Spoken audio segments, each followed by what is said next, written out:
This is Shelley Kraft. We are coming to you live on SNN Live. We're at the 9th Annual Silver Summit Conference in the Davenport Hotel in lovely downtown Spokane, Washington. Mr. David Morgan is standing next to me of The Morgan Report. He's a featured speaker and a panel member. And let me tell you, he can fill a room. Welcome to SNN Live. Thank you for having me. It's good to have you. Thank you. We're at a silver conference. You're getting asked, and you're speaking on silver this, silver that. Well, our investors want to know. So tell us, what's going on in silver? Well, silver has been volatile. It always has been. In the last year, 2011, we've seen it as high as almost $50 the ounce. It's retreated around 33, consolidated, and moved up into the $40 level. And recently, when gold got slammed from the $1,900 level, we saw silver fall down and actually touch a few trades around 26. I think that's probably the bottom for silver, but I can't rule out the fact that it may go lower. I really doubt it. One thing I do want to make clear is I think it's going to take a few more months to build a base and come back up. I'm looking for $40 silver by about the end of this year. You know, a couple of months in the greater scheme of things. I mean, silver laid at a low price for years, and then all of a sudden it started to pick up. Why do you think it came alive so quickly, ran pretty quick for silver, and now it's leveled off?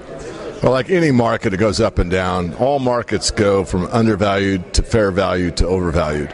I still think silver is undervalued relative to gold and undervalued to the amount of currency printing that world governments have performed. Nonetheless, it's certainly not a $5 bargain that it was, say, in the 2000s or the early 2000s, where on an inflation-adjusted basis, it was the lowest price it had ever been in history. Now we're in a level that I wouldn't say fair value, but $30 silver is a far cry from $4. So I would expect, again, that it's going to build a base and come higher. My ultimate target as a minimum is 100 US, but I don't really like to put numbers on it. I like to give the idea that it's got further to go than where it is right now. Well, gold is trading at, spikes. So why didn't silver follow? Silver actually led. There was a spike from about from the $20 level to 26. Then it leveled out slightly. Then QE2 was announced. Silver roughly doubled on the QE2 announcement from 25 to almost 50. It spiked. It spiked and up until May 1st of this year. Gold actually didn't do a spike until recently. So you could make a strong argument that silver spiked first and then gold spiked. That's a good point. So now, where are you going from here? I'm going home from here. I live here in Spokane. But I think that the silver market, again, I think the best place if you're new is to look at the mining equities and be patient. A lot of these miners are very, very undervalued. Some of them are selling for prices that are equivalent to the silver price of 2003 to 2005. And so you're buying a real bargain if you do your homework. This is an area that investors really are not paying attention to that they should be.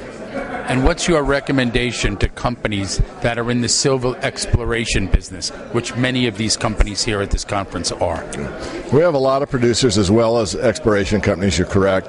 And it's to continue, to use their capital wisely, understand that the dynamics of the market. There really isn't a lot that I can tell them. I mean, most of these people that are at this conference are very savvy in the mining industry.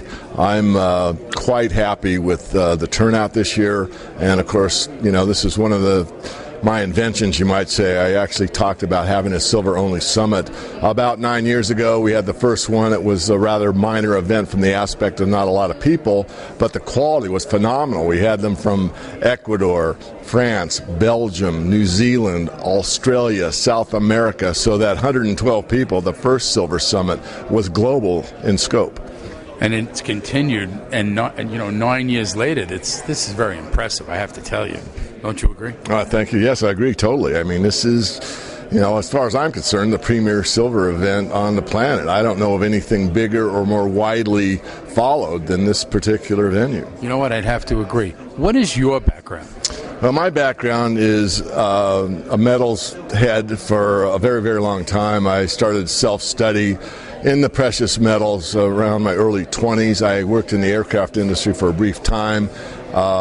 Business and finance have been my passion, but after learning how the banking system actually works and fractional reserve banking and all of that at a very early age, I was prone to honest money and the gold and silver story from really my early 20s, and I've followed that passion to where it's led me today. So in that course of time, I founded the website. I've done consulting. I've worked with hedge fund companies, bullion banks, mints, bullion dealers, you name it. Anything to do with precious metals or precious metals financing, mining, that type of thing. So kind of soup to nuts. I'm pretty much a top-down analyst looking at silver as a commodity all the way down to some of these smaller exploration mining stocks. And tell me about the Morgan Report, and give a website, because I know that our investor listeners, viewers, they want to hear about you. And in the States, we're far behind the Canadians. So, our audience is largely North America, okay. Particularly in the United States, although we're global. But I think if we can give your website out, this is something they'd like to know more about. Sure. It's a website business, or an internet-based business, and the easiest way to get there is themorganreport.com. Just one URL, themorganreport.com. Type that in, or if you can't remember that, type in David Morgan Silver in any search engine like Google. You'll pop up my site right at the top. And how often is it published? The basic service is published once a month. The advanced services are one to look over my shoulder. That one is as I see fit, which is usually a couple times a month. So with the basic service, you're getting like 3 or 4 things per month. And then the very advanced service for like hedge funds or very large capitalized individuals, that one is a private webinar that I do on a monthly basis as well. And what we recommend is, to do your research, if you're an investor for sure, and go to conferences, meet the companies, meet the analysts, listen to the research report, in live. So I think it's a good idea that we get the Morgan Report out to our viewers. Right. So I want to thank you very much for coming on to SNN Live. And to have you is my pleasure, and I want to thank you for coming on. My pleasure. Thank you. Thank you.